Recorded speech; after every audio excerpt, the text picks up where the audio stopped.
अगर आज भी मछली पकड़ कर ना लाए तो बेहतर होगा कि घर वापस ना आना। ये उस लड़की के अल्फाज थे जिसका बदकिस्मत शौहर, जो कि एक मछेरा था, कई हफ्तों से एक भी मछली पकड़ न पाया था। इसी वजह से उसके घर के हालात भी खराब होते जा रहे थे और अब तो उसकी बीवी उसे छोड़ देने का भी सोच रही थी। मछेरा आज भी अपनी किस्मत आजमाने समंदर पर जाने वाला था। क्या आज वो कोई मछली पकड़ पाएगा? आज समंदर पर उसके साथ क्या होगा? क्या आज वो अपना घर बचा पाएगा? और क्या समंदर की मछलियां उसकी मदद करने आएंगी? क्या मछलियां उसे समंदर से सोना निकाल कर देंगी? अगर ऐसा होगा तो क्यों? कहानी सुनते हैं। सूरज की आखिरी किरणें एक ऐसे लकड़ी के पुराने घर पर पड़ रही थीं जो समंदर के किनारे बना हुआ था। वो घर उस गरीब मछेरा का था जिसका नाम हारून था। वो समंदर से मछलियां पकड़ता था तो तब उसका घर चलता था, लेकिन पिछले कई हफ्तों से वो अपने घर एक भी मछली पकड़कर ना ला पाया था। वो इतना गरीब था कि समंदर पर जब मौसम खराब होता और तेज हवाएं चलती तो उसका लकड़ी का घर हवा से हिलने लगता। उसकी बीवी का नाम सबा था। वो अपने शौहर की गुर्बत से तंग आ चुकी थी और दिल ही दिल में अब उसे छोड़ने का सोचती थी, लेकिन ये बात उसने अभी अपने शौहर से नहीं कही थी। आज वो अपने घर से निकलकर समंदर के किनारे आ बैठी और समंदर की लहरों को देखकर कहने लगी, किस इंसान के साथ मैंने शादी कर ली है, गरीब, कंगाल और नालायक। ये कहते हुए वो खामोश हुई और समंदर को देखकर फिर सोचने लगी, अगर आज भी वो मछली पकड़कर ना लाया तो मैं उसका घर छोड़कर चली जाऊंगी। वैसे भी अब उस घर में बचा ही क्या है। अभी वो ये सोच ही रही थी कि उसे समंदर से अपनी तरफ आती हुई वो कश्ती नजर आई जिस पर उसका शौहर बैठा हुआ था और साहिल की तरफ आ रहा था। जैसे ही वो अपनी कश्ती को लेकर साहिल पर पहुंचा तो उसकी बीवी सबा ने इस उम्मीद से उसकी कश्ती की तरफ देखा कि शायद वो आज कोई मछली पकड़ लाया हो, लेकिन आज भी उसकी कश्ती में कोई मछली नहीं थी। मछेरे हारून का उतरा हुआ चेहरा भी यही कहानी सुना रहा था कि आज भी वो समंदर से खाली हाथ आया है। उसकी आंखों में शर्मिंदगी थी। वो अपनी बीवी से नजरें ना मिला पाया और खामोशी से अपने घर की तरफ चल पड़ा। उसकी बीवी सबा उसे गुस्से से देखती रही। हारून जैसे ही अपने घर का दरवाजा खोलकर अंदर दाखिल हुआ तो सबा भी साहिल से उठकर उसके पीछे चली आई। सबा बदतमीजी से बोली, आज भी बस्ती के सब मछेरों के जाल मछलियों से भरे हुए थे और तुम इतने मनहूस हो कि 20 दिनों से एक भी मछली नहीं पकड़ पाए। हारून, जो अपने घर की दीवार के साथ आंखें बंद करके बैठा था, उसने हारे हुए लहजे में कहा, सबा, मैं कोशिश तो कर रहा हूं, लेकिन क्या करूं, किस्मत साथ नहीं दे रही। लेकिन तुम फिक्र ना करो, तुम देखना कल सुबह सब ठीक हो जाएगा। सबा ने उसे धमकी देते हुए कहा, तुम मेरी बात कान खोलकर सुनो। अगर कल भी तुम कोई मछली ना पकड़ पाए तो मैं हमेशा हमेशा के लिए तुम्हें छोड़कर अपने माँ बाप के घर चली जाऊंगी। ये कहकर वो बुरा सा मुंह बनाकर बर्तनों के पास आ बैठी। शायद वो अपने शौहर से खाने की चीजें छुपाना चाहती थी। मछेरा हारून बोला, सबा, मुझे पता है तुम मुझे छोड़कर कभी नहीं जाओगी। सबा ने कोई जवाब न दिया तो हारून फिर बोला, मुझे बहुत भूख लगी है, मैंने सुबह से कुछ भी नहीं खाया, मुझे खाने के लिए कुछ दे दो। सबा गुस्से से बोली, कहां से दूं तुम्हें खाना? कुछ कमा कर लाए होते तो आज मिल भी जाता। मैं तो खुद तुम्हारी वजह से भूखी हूं और वो भी सुबह से। तुम्हारे साथ रहने से बेहतर है मैं अपने घर वापस चली जाऊं या फिर समंदर में कूदकर अपनी जान दे दूं। हारून ने फौरन सबा की तरफ देखा और फिर उसके लिए किसी हमसाए से रोटी मांगने घर से बाहर निकल आया। बाहर अब रात थी। समंदर की तेज हवा हारून से यूं टकरा रही थी जैसे गुर्बत उसके घर के दरवाजे से टकरा रही थी। हारून के घर से निकलने की देर थी कि सबा ने मिट्टी के बर्तन में छुपाया हुआ सालन और रोटियां निकाली और जल्दी जल्दी उन्हें खाने लगी। हारून अपनी बस्ती के एक मछेरे शिराज के घर के दरवाजे पर पहुंचा और उसका दरवाजा खटखटाने लगा। शिराज बाहर आया तो हारून कहने लगा, शिराज भाई, वो आज घर में खाने के लिए कुछ नहीं है, क्या आप खाने के लिए कुछ दे सकते हैं? बस्ती के तमाम मछेरे जानते थे कि हारून की किस्मत खराब चल रही है, उसके जाल में कोई मछली नहीं आती। सब उससे दूर रहने लगे थे। इसी वजह से शिराज भी अब उससे मिलना नहीं चाहता था। शिराज नफरत से कहने लगा, घर पर कुछ नहीं है और हाँ, अगली बार यहां पर मत आना। हारून को शिराज के घर में पड़ी हुई वो ढेर सारी मछलियां नजर आ रही थीं जिन्हें वो सुबह बाजार में बेचने वाला था। हारून ने उन्हीं मछलियों की तरफ इशारा करते हुए शिराज से कहा, अल्लाह ने आपको आज बहुत सारी मछलियां दी हैं, क्या उनमें से आप मुझे कोई एक मछली दे सकते हैं? ये मैं भीख नहीं मांग रहा, मेरा आपसे ये उधार रहा। मैं जब भी समंदर से कोई मछली पकड़ूंगा तो आपको एक की बजाय 2 मछलियां वापस करूंगा। शिराज गुस्से से बोला, एक मछली पकड़ नहीं सकता, तू मुझे 2 मछलियां वापस करेगा? चल हट। हारून शर्मिंदा होते हुए मछेरों की बस्ती के एक और घर की तरफ गया, लेकिन वहां से भी उसे जलील करके निकाल दिया गया। हारून बेबसी के आलम में चलता हुआ समंदर की लहरों के पास आया और लहरों के पास बैठ गया। उसकी आंखों में आंसू थे। उसने रोते हुए आसमान की तरफ देखा तो आसमान के सितारे भी उसे आज धुंधले दिखाई दे रहे थे। वो रोते हुए अल्लाह से कहने लगा, ए अल्लाह, अपने इस बंदे की मदद कर, मुझे रिज़्क दे। ए अल्लाह, सबके जाल में मछलियां आ रही हैं, मेरे जाल में क्यों नहीं? मेरी मदद करे अल्लाह, मेरी मदद कर। आंसुओं ने हारून के चेहरे को और समंदर ने उसके कपड़ों को गीला कर दिया था। भूख से उसकी हिम्मत जवाब दे रही थी। उसे लग रहा था कि सब खत्म हो गया है, उसकी हिम्मत भी, रिज़्क भी, और उसके लिए मछलियां भी। समंदर की लहरें उसे भिगोकर वापस समंदर में जा रही थीं और फिर वापस आ रही थीं। समंदर के इसी खेल में एक बूढ़ा शख्स जिसका नाम आतिफ बाबा था, उसकी नजर हारून पर पड़ी। वो हारून से कहने लगा, बेटा, अभी समंदर का पानी और आगे तक आ जाएगा, यहां बैठना खतरनाक हो सकता है, उठ जाओ। हारून सर झुकाए बैठा अपनी सोचों में इतना गुम हो चुका था कि उसने बूढ़े की आवाज नहीं सुनी। बूढ़ा फिर बोला, बेटा, सब ठीक है? इस बार भी जब हारून कुछ न बोला तो बूढ़े ने उसके कंधे पर हाथ रखते हुए कहा, बेटा, कोई परेशानी है तो मुझे बताओ। हारून ने भीगी आंखों से बूढ़े की तरफ देखा लेकिन कुछ न बोला। बूढ़े ने फिर कहा, इंसान हालात से घबराया नहीं करता, कभी हार नहीं मानता। बोलो क्या हुआ है? हारून ने लरचती रोती आवाज में कहा, खाने के लिए कुछ मिलेगा? बूढ़े ने मुस्कुराते हुए कहा, बस इतनी सी बात, मैं अभी आया। ये कहकर बूढ़ा अपने घर चला गया और हारून साहिल की रेत पर बैठा उसका इंतजार करने लगा। थोड़ी ही देर में बूढ़ा अपने हाथ में खाने की चीजें लिए हारून के पास आ गया। ये लो, ये तुम्हारे लिए, बूढ़े ने हारून से कहा। हारून ने बूढ़े की दी चीजें देखीं तो उनमें सब्जी, दाल और 3 रोटियां थीं। खाना देखकर हारून की आंखों में फिर से आंसू आ गए। उसने बूढ़े का शुक्रिया अदा किया और तेज तेज कदमों के साथ चलता हुआ अपने घर आया और अपनी बीवी से कहने लगा, सबा, ये देखो खाना मैं ले आया। सबा, जो कि पहले ही खाना खा चुकी थी, उसने 3 में से 2 रोटियां और आधे से भी ज्यादा सालन अपने लिए रख लिया और 1 रोटी के साथ थोड़ी सी दाल और सब्जी हारून को दे दी। हारून उसमें भी खुश था। खाने के बाद आज वो जल्दी ही सो गया क्योंकि सुबह सूरज निकलते ही उसने एक बार फिर से मछलियां पकड़ने समंदर पर जाने का सोचा। लहरें ऐसे किनारे से टकरा रही थीं जैसे एक पुराना गीत गा रही हों। आसमान हल्के गुलाबी रंगों में रंग रहा था, जैसे किसी ने बारिश से पहले का एक खूबसूरत मंजर तस्वीर में कैद कर दिया हो। हारून अपना घर बचाने, अपनी किस्मत आजमाने सुबह सवेरे ही अपनी कश्ती लेकर निकल गया। आज वो कश्ती को समंदर के गहरे पानियों पर वहां ले गया जहां वो आने से डरता था। उसकी कश्ती की हालत ऐसी नहीं थी कि वो उस समंदरी इलाके में आता, लेकिन आज उसने अपनी बीवी सबा की खातिर ये भी कर लिया। उसने सबा की खातिर अपनी जिंदगी खतरे में डाल दी। हारून ने अपना जाल समंदर में फेंका। आज उसे लग रहा था कि या तो आज वो कोई ना कोई मछली पकड़ लेगा या फिर उसकी कश्ती यहीं डूब जाएगी और शार्क मछलियां समंदर में उसे पकड़ लेंगी और खा लेंगी। आज हारून के दिल पर एक अजीब सा बोझ था। कल रात की सभा की बातें उसे बार बार याद आ रही थीं। तुम्हारे साथ रहने से बेहतर है मैं अपने घर वापस चली जाऊं या फिर समंदर में कूदकर अपनी जान दे दूं। उसे सबा की वो बात भी याद आ रही थी जब उसने उससे कहा था, तुम मेरी बात कान खोलकर सुनो, अगर कल भी तुम कोई मछली न पकड़ पाए तो मैं हमेशा हमेशा के लिए तुम्हें छोड़कर अपने माँ बाप के घर चली जाऊंगी। हारून कश्ती में बैठा जाल में किसी मछली के आने का इंतजार करता हुआ सोचने लगा, अगर आज भी मैं खाली हाथ घर गया तो सब कुछ खत्म हो जाएगा, सबा चली जाएगी। इस सोच ने उस खतरनाक समंदरी इलाके में उससे मौत का खौफ भी खत्म कर दिया। अब उसे इस बात का कोई डर नहीं था कि उसकी कश्ती यहां समंदर में डूब सकती है। वह बस किसी न किसी तरह बस मछलियां पकड़ना चाहता था, चाहे वह समंदर में ही क्यों न मर जाए।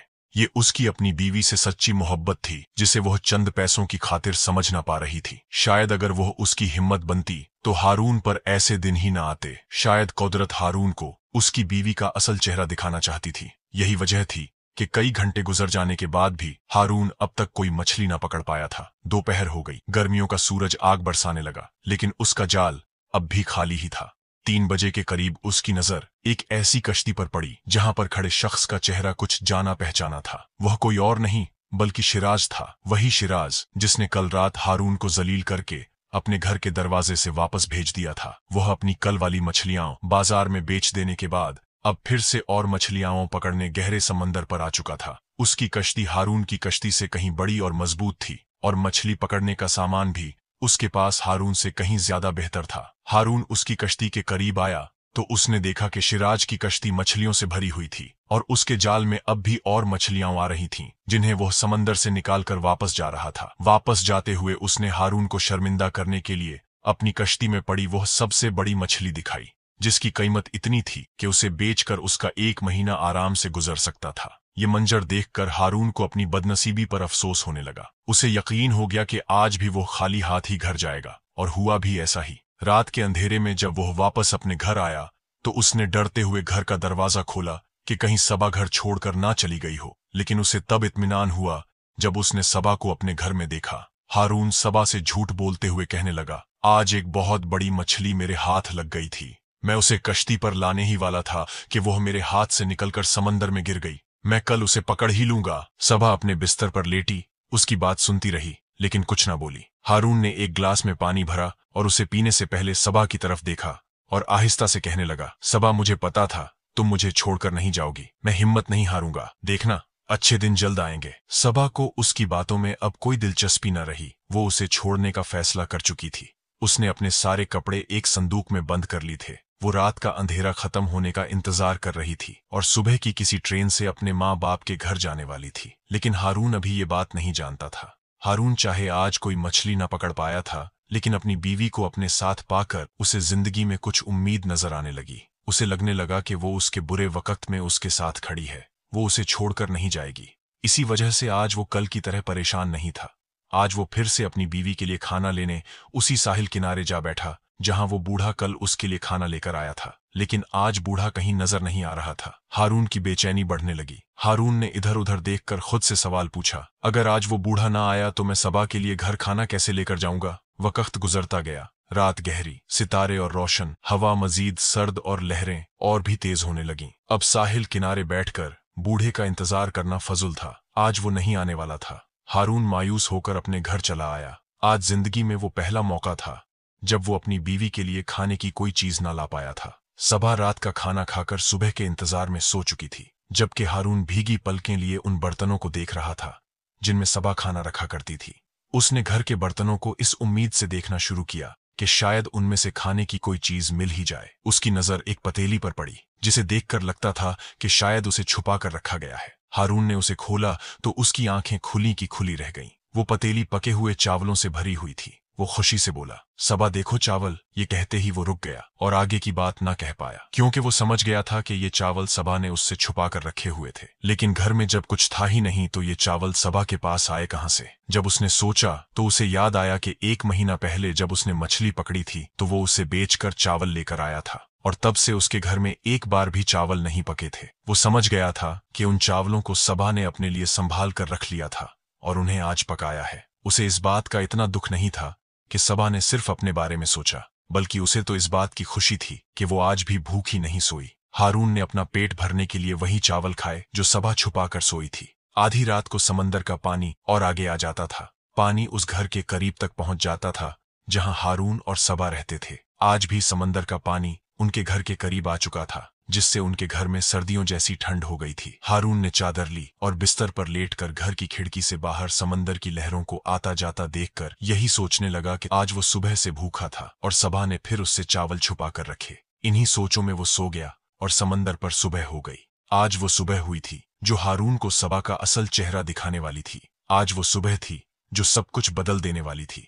आज वो ऐसी सुबह थी जो उन बीवियों के लिए एक सबक बनने वाली थी, जो अपने शौहरों के मुश्किल वक्त में उनका साथ नहीं देती, उनकी हिम्मत नहीं बढ़ती, उन्हें तन्हा छोड़ देती हैं। सुबह की पहली किरण के साथ ही हारून फिर से मेहनत करने के लिए उठ गया। सबा अब भी सो रही थी। हारून सबा को अपनी बीवी के रूप में जिंदगी में आखिरी बार देख रहा था, लेकिन इस बात से बेखबर वो सबा के लिए मेहनत करने घर से बाहर निकल आया। वो समंदर किनारे पड़ी अपनी कश्ती का जायजा लेने लगा। आज वो और भी बड़ा खतरा मोल लेने वाला था। आज वो समंदर में और आगे निकल जाने वाला था। इसीलिए वो अपनी कश्ती का जायजा ले रहा था कि क्या उसकी हालत ऐसी है कि वो समंदर में और आगे जाने का रिस्क ले सके।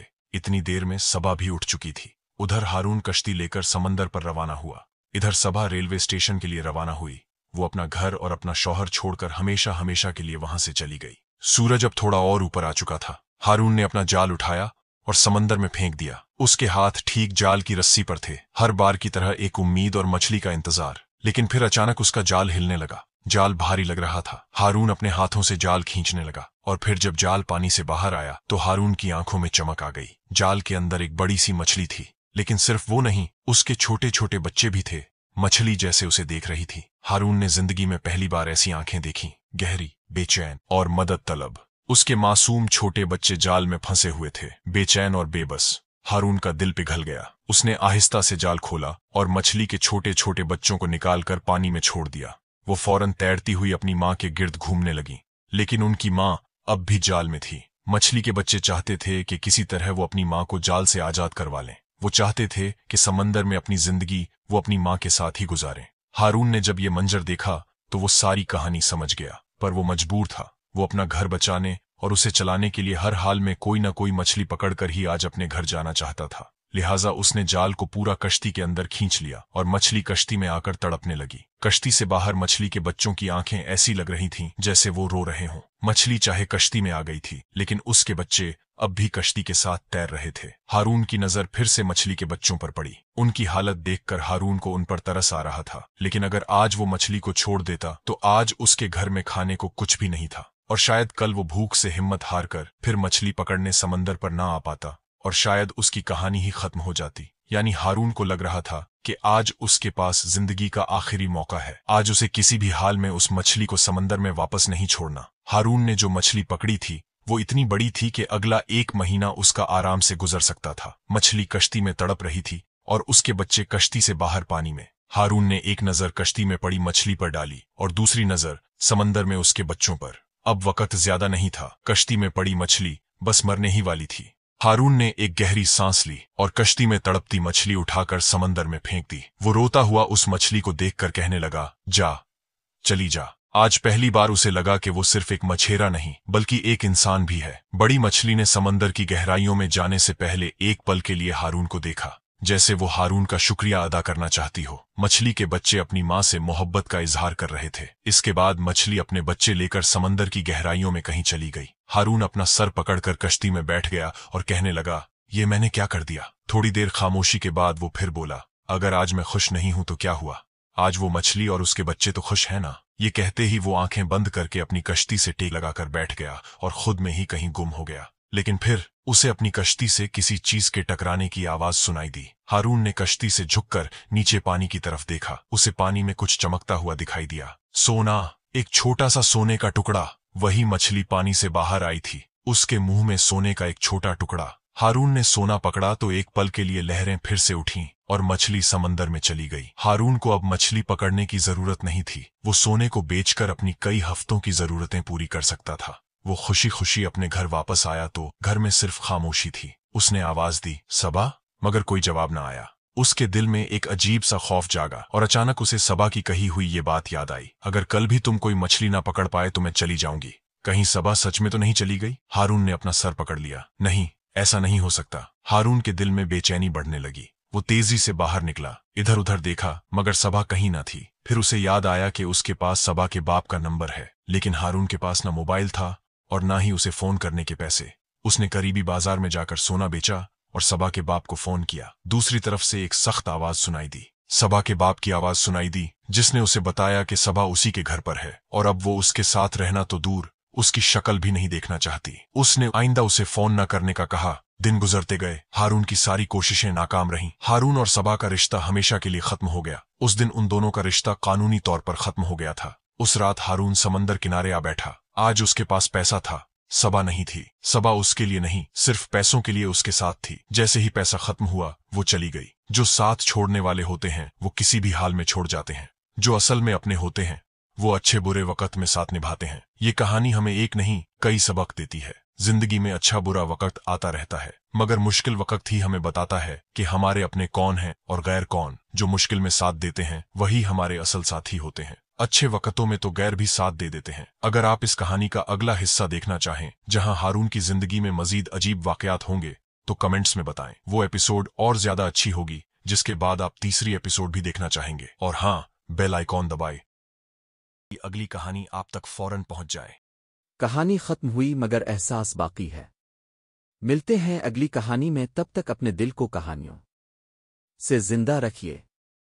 अगर ये कहानी आपके दिल को छू गई है तो अपने एहसासात जरूर शेयर कीजिए। आपका एक कमेंट हमारे लिए एक नई कहानी का आगाज हो सकता है।